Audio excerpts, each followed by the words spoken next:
What up, y'all? It's DJ Envy. And I am Gia Casey. And this is another edition of Pillow Talk with the Casey crew. Welcome! Yes, and can we just get right into it? Let's get right into it. Surviving R. Kelly. Yes. Now, this docuseries came out over a week ago, and we actually did 2 podcasts about it. Yes, well, first we binge watched it. Correct, we binge watched it. I DVR'd it, and we dedicated 6 hours plus snack breaks to watch it. Correct. And as soon as the last episode was over, we cracked the mics and we did a podcast. Right.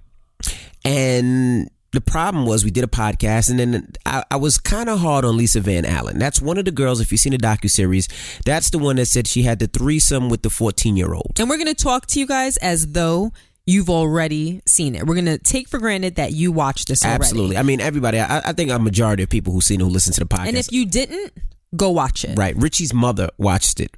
Richie Altrainer. They don't know who Richie is. Oh, okay. Richie Altrainer, who is I say about a 35-year-old white guy. Okay. Yeah, his mom watched it, who I'm sure is a 70-year-old white lady. You know, she watched it. You're just assuming people's ages all over the place. I don't know, but she watched the damn thing. I think that all demographics would be interested in the R. Kelly story. Correct. Because his music connected with so many different people. It wasn't just the black community. Black, white, Asian, Spanish, across all boards. We all, I think, at some point loved some of his music. Absolutely. If not all of it. But that's to say that everybody is watching it and is into it. I mean, even his mom's asked him, like, what did the DJ think that you work with? Like, she was into it.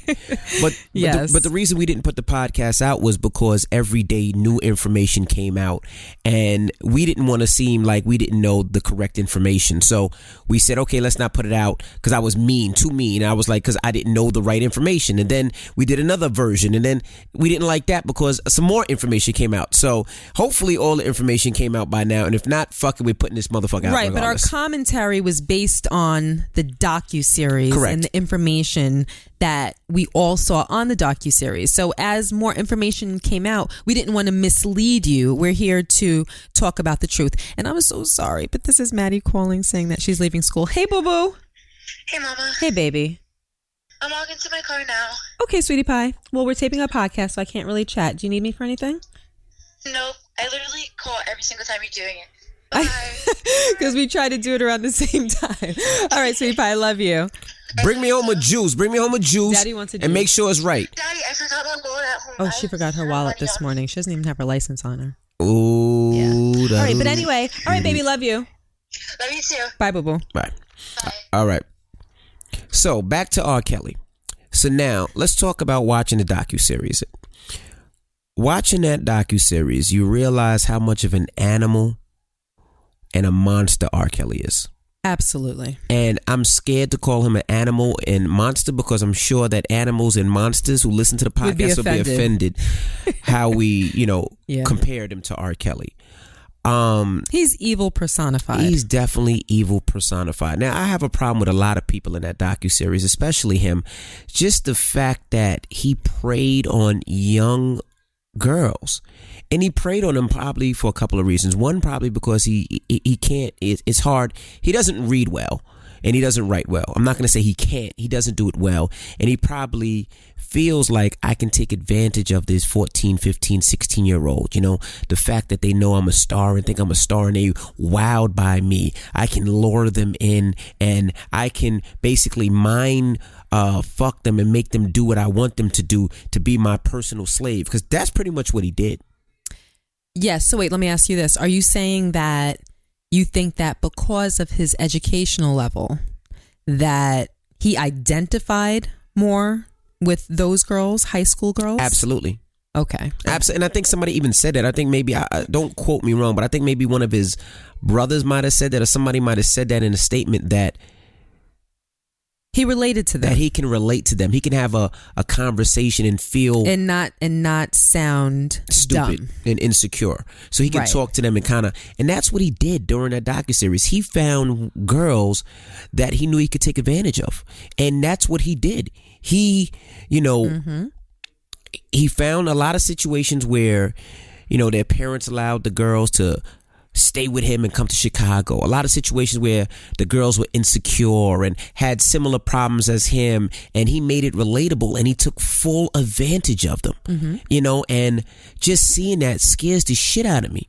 It should scare the bleep out of any parents that have young daughters, And because there are predators out there that target females and attempt to take advantage of them. So it's something that as parents we should all be on high alert for. And I try to figure out how come nobody whooped his fucking ass. And I'm sorry for cursing, but he pissed me the fuck off. Like, how nobody whipped his ass? Like, up until this point. and not, right? not only all him, these years. not only him, like his road manager Demetrius that was on the documentary that said, yeah, I forged the marriage license with him and Aaliyah, and is laughing and joking. What's funny about that? Right. Like, what makes me kiki about that? Yeah, there were a few times during the docuseries where he chuckled. Right. A bit, Absolutely. as though he found something about what he was saying amusing. Nothing is amusing about that. So Nothing's after funny. all these years, nothing has connected. Nothing at all. And it would be after him admitting that he did something wrong. Correct. So you get it, but you don't really get it, do you? Absolutely. Yes. It wasn't just him, it was his whole team. Yeah, his security guard, his younger brother and older brother. Anybody that was around him for any period of time could not have gone on saying that they did not know that something was wrong, that they did not know that he was bringing young girls into his vicinity for the purpose of sex. Correct. They had to know. Based on the fact alone that they were with him when he was seeking these girls out. Yeah. And he found girls in all different types of situations. He found girls at the mall. Correct. He found girls at his concerts. Correct. He found a girl at the courthouse. Correct. He would go and stalk high schools. Correct. And target girls there. Like, this was his MO, and he wasn't by himself. Right. So what you saw him doing really was going to a public place, seeing somebody that was right for the picking. He would make eye contact with them, maybe share a couple of words, pay a compliment, ask a question, basically ignite it so that they knew that he was interested, and then pretty much leave it up to someone on his team to do the dirty work. Yeah, we'll say allegedly. Either go and give the girl his telephone number or follow up to make sure that a meeting took place. That's insane. Yes, absolutely. But it's like, let me tell you this. Sometimes I watch the investigation Discovery Channel, the ID channel, and you'll see a murderer or a rapist, right? When you see two come together or three come together and it's like they're a team and they go out and they seek their victims, I always wondered to myself, how do you get three demented people, demented to this level, that are capable of doing such damage together? right. How do they find each other? How do they come together? So in this situation, how do you have him, his road manager, the people that work at the studio, whatever assistants he had, whatever cook chefs, whatever, all the people around him that saw this going down, how did everybody pretty much decide that it was okay enough not to say something, not to make mention of it, not to go to the authorities, not to make an anonymous phone call, Right. not even an anonymous phone call? Yeah, I mean, and that's what I don't understand. Bananas. Everybody around him was complicit in what went down around him. Yeah, I mean, and I don't understand, and not only that, and I don't want to victim blame. I don't want I don't want anybody to say, "Oh, you're victim blaming." No, it was R. Kelly. He's a monster. He's an animal. We get that. But what I don't understand as well is how do some of those parents, knowing R. Kelly's history, allow their kids to be with him? What do you mean? Okay, for instance, if you've seen a documentary, you've seen a couple of times, like R. Kelly's picking people out on, they go to a concert. Well, it was one concert we saw on the docuseries. Right, and R. Kelly picks girls out from the audience to come on stage and partake. There is no way in hell I'm going to let my 14-year-old or 15-year-old go on stage with R. Kelly. She was a little bit older. I believe, if I'm not mistaken, that she might have been 17 at the time. My 17-year-old daughter is not going on stage with R. Kelly. They were, again, if I'm not mistaken, they were invited beforehand for some reason. No. Mm-mm. It was his birthday.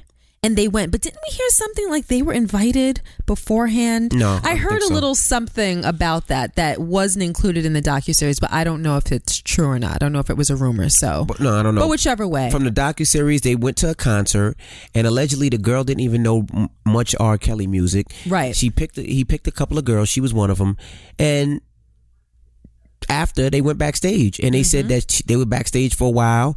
Right. The parents went to the side of the stage and waited for their daughter. There's no way R. Kelly's going to take my daughter on stage. There's no way no fucking artist is going to take my daughter on stage. Especially because they were from his generation. Right. So they know what he's made up of. Nah. They know what his show is kind of like. Nobody's taking my daughter. And then that's that family.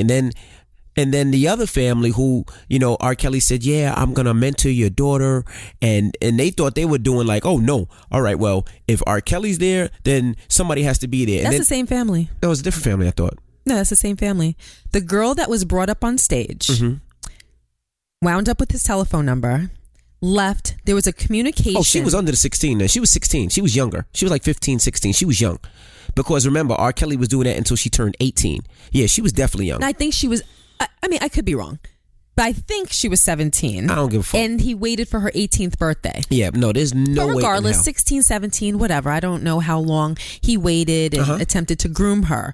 But whichever way, he brought her on stage. She got his telephone number. She called. I don't know if there was any other communication between the parents and him.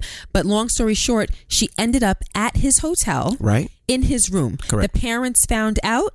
They went to go to the hotel to look for her. The hotel manager said there is no R. Kelly here. They insisted that there was an underage girl up there. They were basically like, all right. Let me go find him. And then come to find out, she was there, quote unquote, interviewing for R. Kelly. Correct. So she came down and then, there was an outburst. Oh my gosh, you could have ruined my chances. What are you doing here? You're ruining everything. Absolutely. Like most teenage girls probably would have reacted. Right? Mm-hmm. So they said, okay, maybe we had it wrong. And I think that in their mind, they were going to allow him to mentor her, but under their guidance. Correct. But there's no way. First of all, I feel like doing a deal with R. Kelly's doing a deal with the devil. How bad do you want to be famous? Exactly. And then they tried, and of course they probably worked, so they couldn't be there all the time. So they got the older sister to go. And no disrespect to the older sister.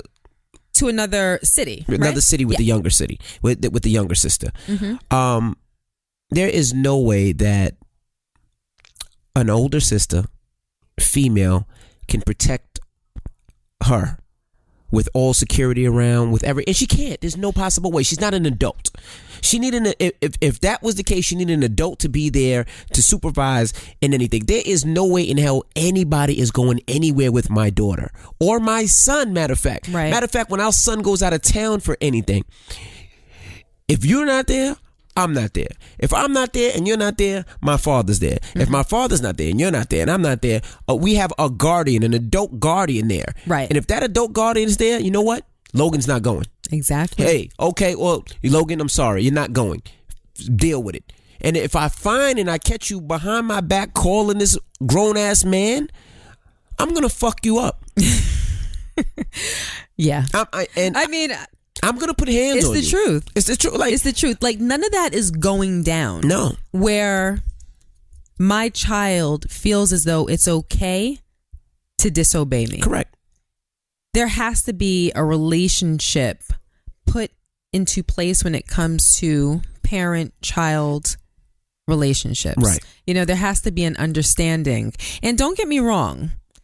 You can be the best parent and you can have a child that rebels. I find that we're lucky with Madison and Logan that they communicate with us. Correct. We are close. We all talk several times a day. They constantly call. They constantly text. They come home. They jump in our bed. We talk about the day. We're close. Other families, that may not be their household cultures. They may not have the ability to do it because of the family dynamic. It can be because it can be a single parent household. Mm-hmm. You can have a mother that works incessantly and doesn't have the ability or the wherewithal to have that type of relationship with their child. Right. And sometimes you find that kids slip through the cracks because of that. Or, like I was about to say, you can have a child that is rebellious. Mm-hmm. You can have a child that's slippery. You can have a child that lies. Right. You know, we have 3 younger children. I have no idea what kind of young adults they're going to grow up to be. I know what my intention is. I know that my parenting is intact. I know what I'm raising. Right. I know what I'm hoping for. Mm-hmm. I know what path I've put them on.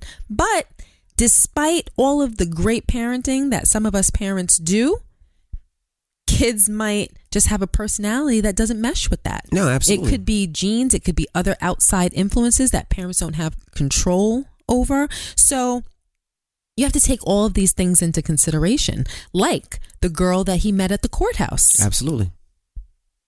Look at what happened with her. No. He saw her, had little mini conversations with her. In that moment, she was in his clutches and they began a relationship. She was infatuated and it took off from there. But she was lying to her mother. Right. She was cutting school Right. to go to the trial because she was just taken aback by the whole situation. I think she was, it was sensational to her. So she was cutting school and all that? She wanted to be there. So you can't blame the mother. Mm-hmm. This was a child that was being defiant in order to get what she wanted. Back in the day, all you had to do was write an absence letter. Right. She might have forged her parents' signature and said, all right, well, you know, so-and-so was sick that day. Right. And then she ended up at the trial. You know, but I'd be lying if in some of the instances that we saw, if I said that I didn't question some of the parenting. Absolutely. In that situation, I understood.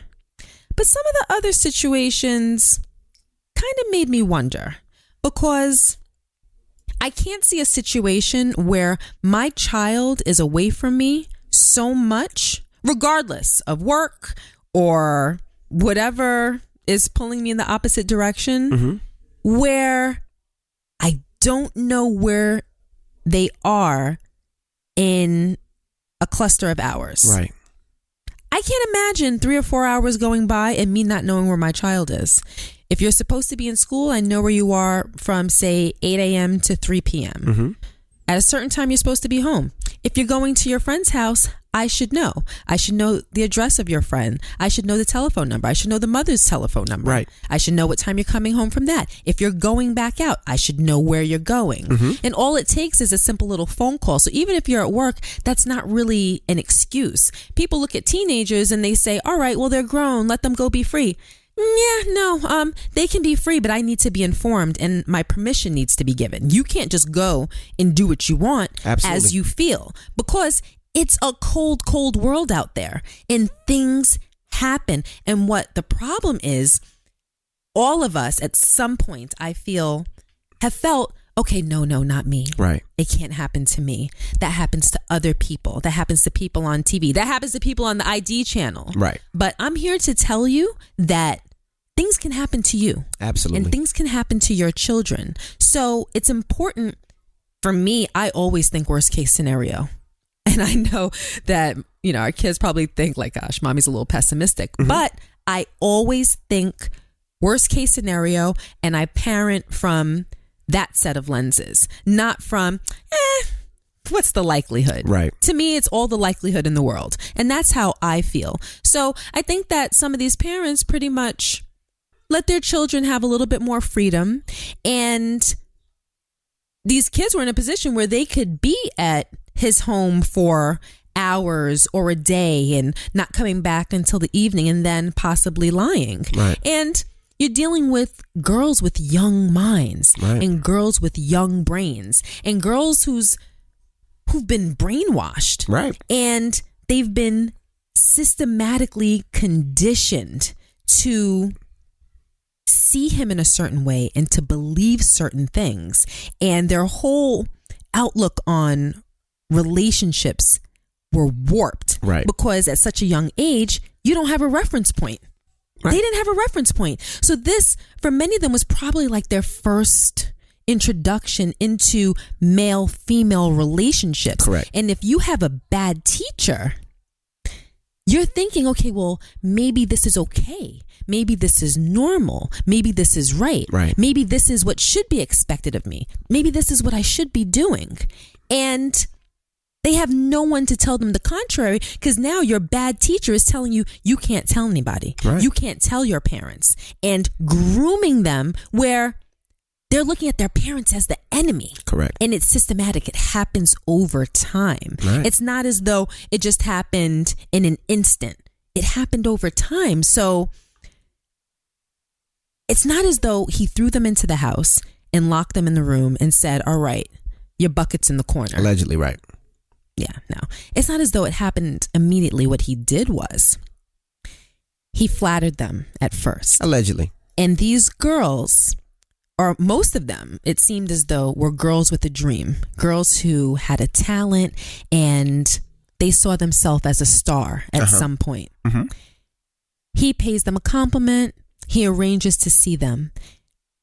He's a fan of whatever it is that they're doing. Mm-hmm. And they're sitting there like, oh my gosh, he thinks I'm talented. He believes in me. He said I can be a star. He thinks I can sing. Mm-hmm. Wow, little old me. He arranges to see them again. The next time they go to his house, they go to his hotel room. Now, maybe second time, maybe third time, whatever, he shows a sexual interest in them. Correct. Then it's like, wow, he thinks I'm beautiful. He thinks I'm sexy. Of all the girls in the world, he can have anyone he wants, but he's choosing me. Wow, I must be special.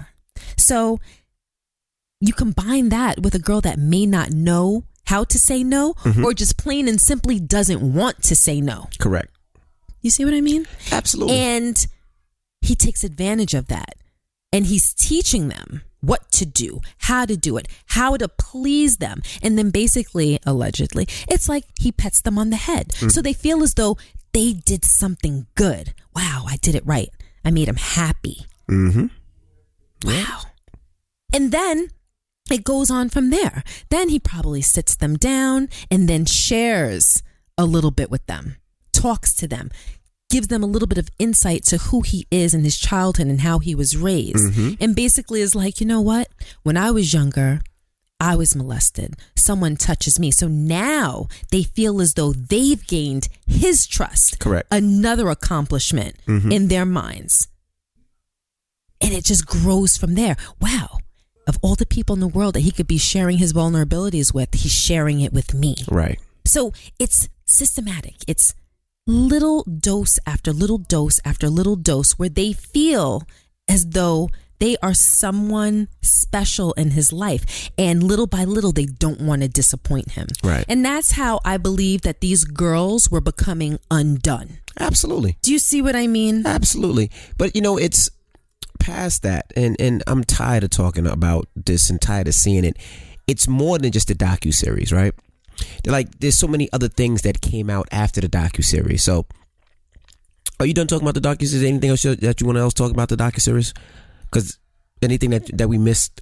I mean, we didn't talk about a lot of things. It was six parts. People seen it, so they get what we're saying. But it's other than that, because I'm sure people seen the docuseries, and if you haven't, go see it. Like, you know, they decided to protest outside the building, outside the studio where they thought that the girls were. They had a protest there the other day. When? Okay. And allegedly, you know what he did? What?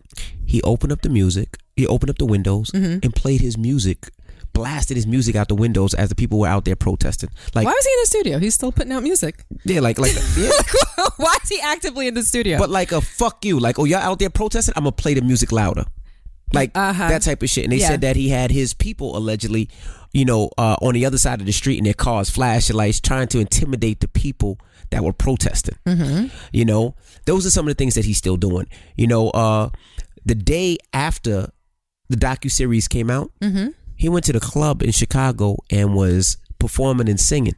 Like, basically, like, I'm untouchable. Fuck y'all. I'm in the club. I don't give a fuck. You know, and girls were in the club talking about, take me hostage. Take me hostage. Like, he feels like he's untouchable. You know, his lawyer did an interview and said,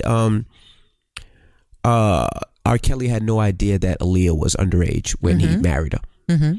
And he didn't know her age. He didn't know she was 14, huh? He didn't know her age. Right. Like, that's what his lawyer said. Right, because we're all stupid. Right. And we didn't know that Aaliyah was 14 when she was 14. I mean, here you have a girl that doesn't look a day older than that, wearing saggy jeans, saggy sweatpants, sports bras, oversized button-down shirts, skull caps. She had a patch over one eye at one point during the 1 in a Million. Like, the girl, she had no form of a voluptuous body whatsoever. She looked her age, yet he, a grown man who's seasoned in young girls, had no idea. But not only that, they pulled up an interview today where he was like, yeah, I'm so excited to working with this. I'm working with this new girl. Her name is Aaliyah. She's 14 years old. Of course. She has style. Like, surprise. an interview came out where he said that. Yes. So his lawyer's a dumbass. the for attorney saying just that. said that you didn't, because he probably told. He should have never fixed his mouth to say that. He probably told his attorney he didn't. When that notion came into his mind, he should have been like, yeah, you know what? I'm not going to say that.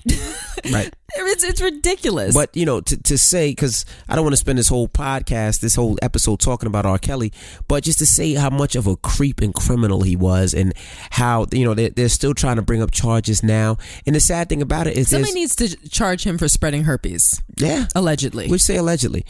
But, there's still parents out there. That poor girl. Can you imagine? What? The girl that contracted herpes from him. Allegedly. Yeah, allegedly. But, there's still parents out there that don't have their kids.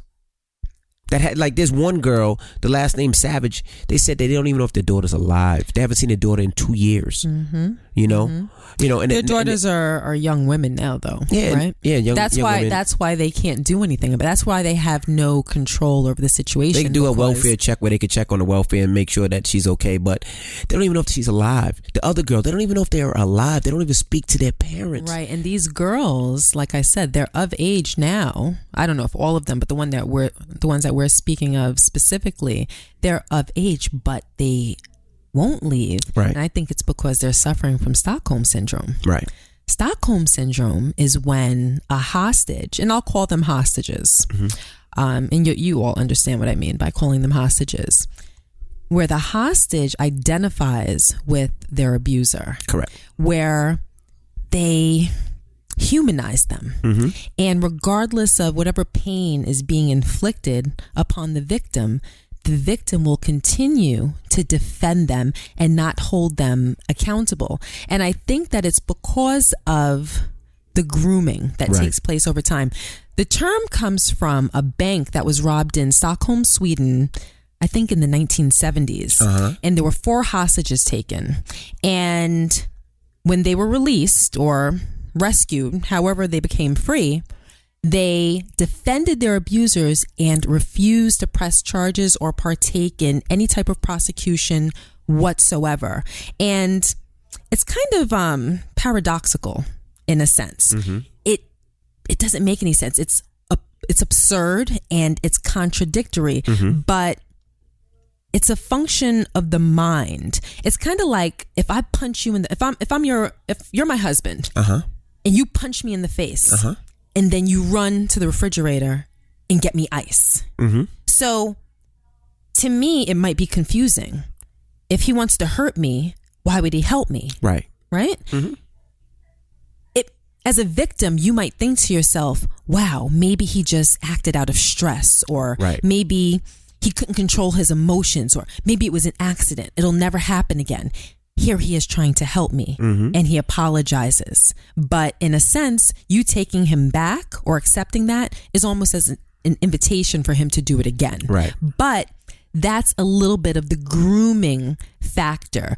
You do something to someone and then you help them. So in that attempt to help, it humanizes you. Correct. And then they can kind of identify with you and that value of yours, helping them. Right. So that's kind of how it works. And I think that that's why the vast majority of these girls have decided to stay. Right. They don't realize what's happening. Yeah. It really is a brainwashing. It is a brainwashing. And I hope these girls get justice. I hope R. Kelly gets locked up. I hope his team members get locked up. And I hope those parents get their kids back. I really do. All right. I'm done talking about R. Kelly. Do you want to talk about R. Kelly anymore? I'm done talking about R. Kelly. Yeah. As well. I hope he stumps his big toe and has to go into the hospital. No, but seriously, he needs to be put down like a dog. That's how I feel about him. Yeah, I feel the same way. Because I don't believe that it's the type of dysfunction that he can outgrow. I think that when people have this type of affection towards young girls or this type of interest towards young girls, I don't think that it's something that you can grow out of. I think that it's inherent in your personality. And some people might have the wherewithal to control it, but he's proven over and over and over again that he doesn't have any control, and I don't think that he wants to get better. So I think that he either needs to be locked up or he needs to drop dead. Right. I agree with you. All right. So moving on. All right. Now, Wendy Williams. Oh, we're going to talk about that. Wendy Williams. Yeah. So I just want to talk about Wendy Williams a little bit because she's all over the news. Now, Wendy Williams and her husband are allegedly going through it right now. He allegedly cheated on her and had a mistress, and they had allegedly a house and a condo together. But that's not the reason I wanted to discuss their issues. The reason I wanted to discuss their issues, I wanted to ask, what do you think? Now, Wendy Williams hasn't released a statement and hasn't said anything. And I think that's crazy. Wait a minute. She did say something on her show some time ago. Very minor. It was just like everything's good at the Williams household. Back at the ranch, basically? Back at the ranch, yeah, something like that. But you know, which is crazy is when... But she acknowledged something. She acknowledged that something was going on. No, she just said everything is... She made it seem like it was a money ploy. Like they were trying to get them for money, like an extortion type of ploy. I would say allegedly. But the reason I say it's kind of crazy is because... Can we just put an allegedly over this whole thing so we don't have to say it after every sentence? I'm going to say it after every sentence anyway. That's just what I do. Okay. Which I think is crazy is that Wendy Williams will talk about everybody's business, the ins and out of everybody's relationship, but mercilessly. Right. That's the thing. But then when it comes to herself, nothing. Crickets. See, that's the thing. I watch her show and from time to time. Before you go to, and I know because I talk about everybody's life, right? And I talk about things that go on in other people's relationships. So when something goes on in our life, I have to talk about it. Yes, you do. And there's nothing that went on in our life that I have never discussed. Right. Nothing that I've never talked about. If something went on, we talked about it. Yes. And if I didn't talk about it here, I talked about it on the Breakfast Club because, you know, you can't talk about things and talk about other people. And when the shit happens in your own house, you don't say nothing. It can seem hypocritical. It does. It can absolutely seem hypocritical. And thank God you're married to someone who isn't necessarily a private person. Correct. So that's okay with me as well. But you can kind of create an argument. I don't agree with this argument, but I think that there are probably people out there that will say that that's what she does as a profession. That's what she does for a living. It doesn't mean that she has to include herself in her commentary. Does that make sense logically? I do understand, but I think it's a bad choice because it'll force people to see you as a hypocrite. Right. In a sense. Like I was saying, I watch her show from time to time and she's merciless when it comes to her thoughts, feelings, and opinions of other people's lives. And sometimes I think that it's distasteful. Right. There are times where I might think that it's funny, might be a little amusing. And I know that she does it at least in part because it's entertainment. Okay. So I get all of that, but more often than not, I think that it's not funny. Sometimes I just think that it's pure mean and it may cause me to change the channel. Right. Because I don't always like to support, well, I don't ever like to support that, but I don't always like to watch her show because of that reason.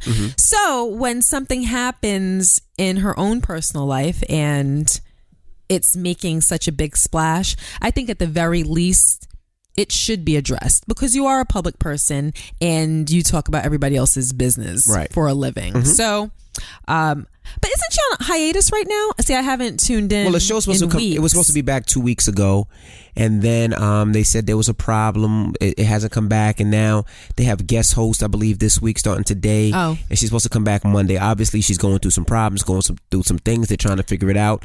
But my whole thing what's the thing? Was good for the goose, good for the gander? Absolutely. Something like that. Yes, that's it. But I think she should be able to talk about what's going on in her life like she talks about everybody else's life. Are you suggesting that she is pushing back her return because of new information that's come out? No, I think she's fucked up. I think whatever's going on in her life. I thought she broke her wrist, and is this her normal hiatus time? You don't need your wrist to talk. I'm just asking you. I think she's. Oh, that's what. Okay, she said that she was in pain because she's on pain meds for the first time in her life since her cosmetic surgery years and years and years ago. So I think I took from it that maybe the pain meds was just having an effect on her, maybe making her a little bit loopy where she couldn't be as consistent as she would like to be on her show. I think I read some type of statement that she made about that. Right. I don't think it's that. I honestly think it's the fact that she's fucked up. Like, if you go through some shit, like, there was a time when I was fucked up and I couldn't work. I honestly could not concentrate on work. I could not read a teleprompter. I could not, because the only thing I was focusing on was you and our family. I could not work. There's nothing that you could do. You could put a mic in my motherfucking hand. You could put a TV camera on me. I could not work. And I think she's at that point right now, and she just needs to take some time and get herself together. Maybe I would find it very hard to believe that she would come back and not address the rumors. Oh, I bet you she doesn't. Let's take a bet. You bet she doesn't? I bet she does. Doesn't. I'm not saying in a very big way, but I think that she could not go on not making mention of the fact that she's been in the media and it's such a heavy topic. Okay, let's bet. You're really sticking your pinky out to me right now. First show she has to talk about it. If she doesn't, you got to lick my nipples for 30 seconds straight. You have to clip those hairs on your nipples before. I mean, the hairs on your nipples I can floss with. No. You do a little bit of grooming, and then I can partake in this bet. You got to lick my nipples for 30 seconds straight. Okay, stop. I don't need a demonstration. I know how to do it. Thank you. All right. Well, it's time to get up out of here. Okay. All right. Well, last Pillow Talk, we just wanted to get back into the swing of things. And like I said, it won't be every Monday, but it will be every week where we talk about what's going on. And if something pops off big, we're going to talk about it. All right. Can I hold you to that? Yes. Can I pinky bet you? Yes. And if you don't do it, are you going to lick my nipple for 30 seconds straight? I got no hair. You got to floss. You got to cut the hair off your nipple.